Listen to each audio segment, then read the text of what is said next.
तो सब्जी काटने वाला चाकू जरा तेज रखो। इन्हें देश की संवैधानिक व्यवस्था पर या प्रशासनिक व्यवस्था पर, पुलिस व्यवस्था पर या सेना पर कोई भरोसा नहीं है, जो सिर्फ अपने लिए एक धर्म को इशारा करते हुए जो दे रही हैं कि अपने चाकू छुरे या इनको पहना के रखो। तो ये किस चीज़ के लिए, किस चीज़ का संदेश है? तो देश की संवैधानिक व्यवस्था को भंग करने वाला ही तो संदेश है। तो ऐसे व्यक्ति के खिलाफ जिसने संविधान की शपथ ली है और सार्वजनिक रूप से देशवासियों को धर्म के आधार पर चाकू छुरे तेज कराने का आह्वान कर रहा है, ऐसे उनको संविधान के जो संरक्षक हैं माननीय सुप्रीम कोर्ट को और संविधान के जो संप्रभु हैं महामहिम राष्ट्रपति महोदय को संज्ञान लेना चाहिए और इनकी सदस्यता को तुरंत रद्द करना चाहिए। इनके खिलाफ कानूनी कार्रवाई करनी चाहिए।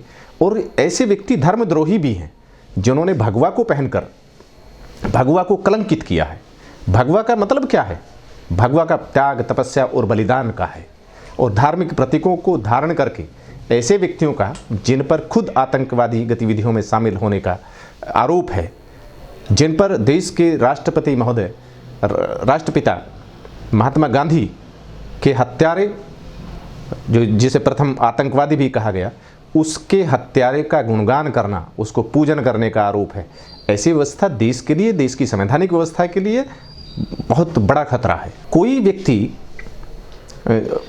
जो साधु संत के या सन्यासी के या भगवा चोले को पहनकर देश की संवैधानिक व्यवस्था के खिलाफ बयान दे, खुलेआम चुनौती दे धर्म के नाम पर कि आप चाकू छुरे तैयार करके रखो, तो देश की संवैधानिक व्यवस्था को विफल करने का प्रयास करे, ऐसा व्यक्ति को साधु संत सन्यासी कैसे कहा जा सकता है?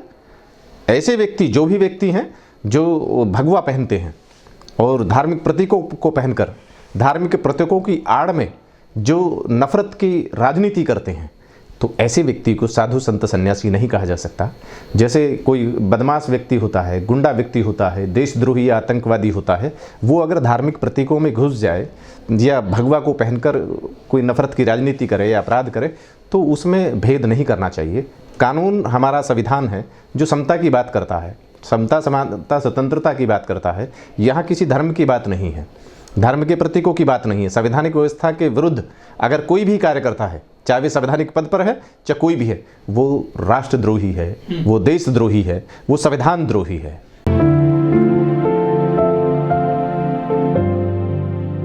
एक संसद सदस्य को, जो देश की सर्वोच्च विधायिका है या महापंचायत है जहाँ से विधि का निर्माण होता है, और जो संविधान की शपथ लेते हैं, ऐसे किसी सदस्य द्वारा देश की संवैधानिक व्यवस्था के विरुद्ध जन्म जाति या मूल वंश के आधार पर ये बयान देना, इंडिकेट करना और देश की संवैधानिक व्यवस्था को भंग करने वाला एक बयान देना, ये खुद में ये बताता है कि देश की संवैधानिक व्यवस्था पूरी तरह से भंग हो चुकी है, विफल हो चुकी है।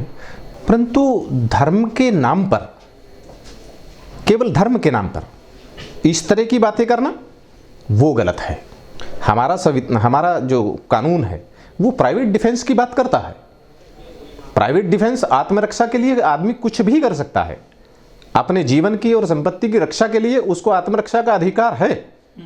परंतु एक साधु संत सन्यासी के भेष में, और वो भी संविधान की शपथ लेने वाला, जो देश की जो सर्वोच्च संसद है, विधायिका है, उसका एक सदस्य जिसने संविधान की शपथ ली हो और केवल धर्म को इंगित करते हुए ऐसी बात करे, तो ये संविधान द्रोह है।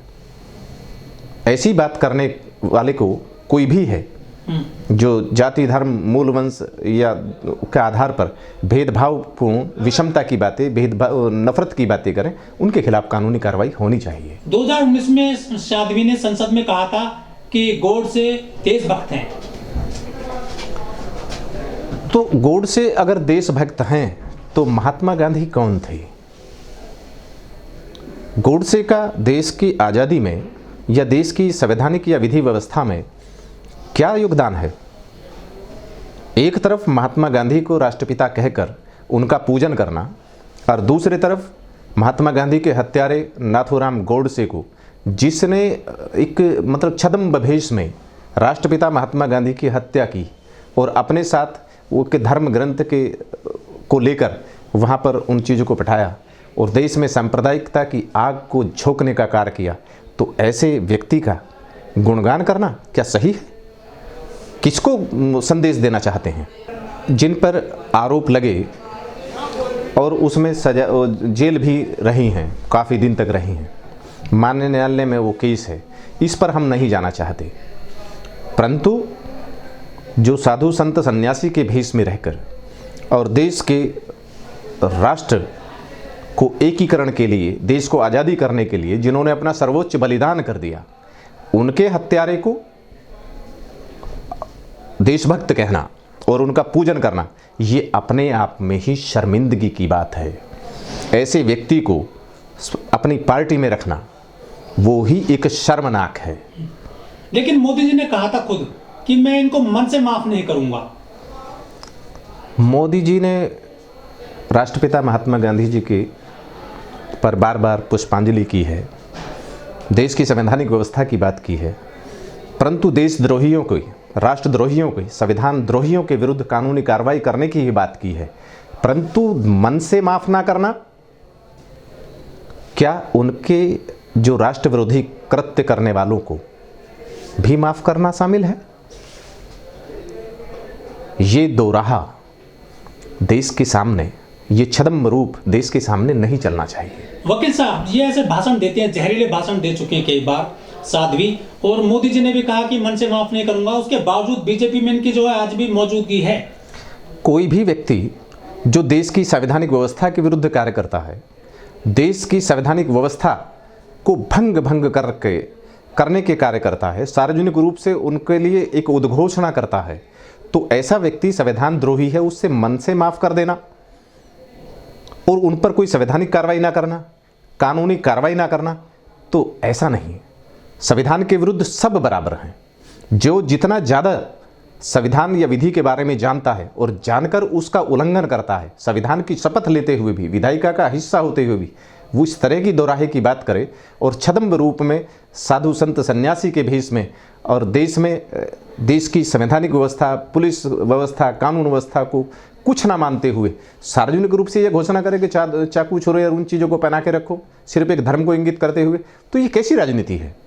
चाहे रामपुर से आजम खां जी हो, चाहे कोई और भी हो, अगर कोई भी ऐसा विधि व्यवस्था को चुनौती देने वाला, संवैधानिक व्यवस्था को चुनौती देने वाला, नफरत की राजनीति करने वाला कोई भी है, उसकी राजनीति खत्म होनी चाहिए।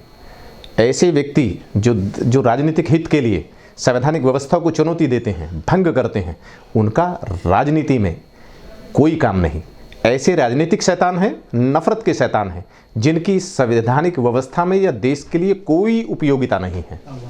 हर व्यक्ति को देश में, देश की संवैधानिक व्यवस्था में एक विधिक व्यक्ति माना गया है और कोई भी विधि का अगर उल्लंघन करता है तो उस पर कानूनी कार्रवाई सुनिश्चित होनी चाहिए।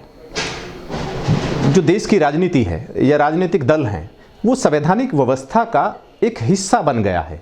संवैधानिक व्यवस्था और कानून के हिसाब मुताबिक उनका पंजीकरण या उन्हें अनुमति मिलती है, राष्ट्रीय पार्टी की अनुमति मिलती है, तो उसके पदाधिकारियों को भी उस संवैधानिक व्यवस्था, कानून व्यवस्था की बात को मानना चाहिए। जो संवैधानिक व्यवस्था और कानून व्यवस्था के तहत जिन पार्टियों का पंजीकरण हुआ है, जिन्हें राष्ट्रीय दर्जा मिला है, उनके पदाधिकारियों को भी उसका पालन करना चाहिए।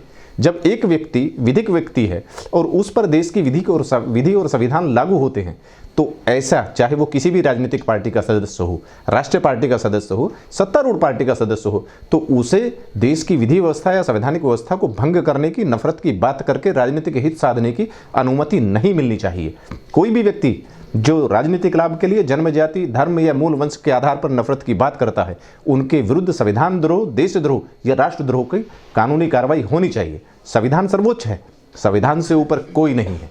विधि के समक्ष समता और समानता का जो सिद्धांत है वो लागू होना चाहिए। देश के संविधान के जो संरक्षक माननीय सुप्रीम कोर्ट को और संविधान के संप्रभु महामहिम राष्ट्रपति महोदय को ऐसे व्यक्तियों पर देश की एकता और अखंडता को अक्षुण्ण रखने के लिए कानूनी कार्रवाई सुनिश्चित करना चाहिए।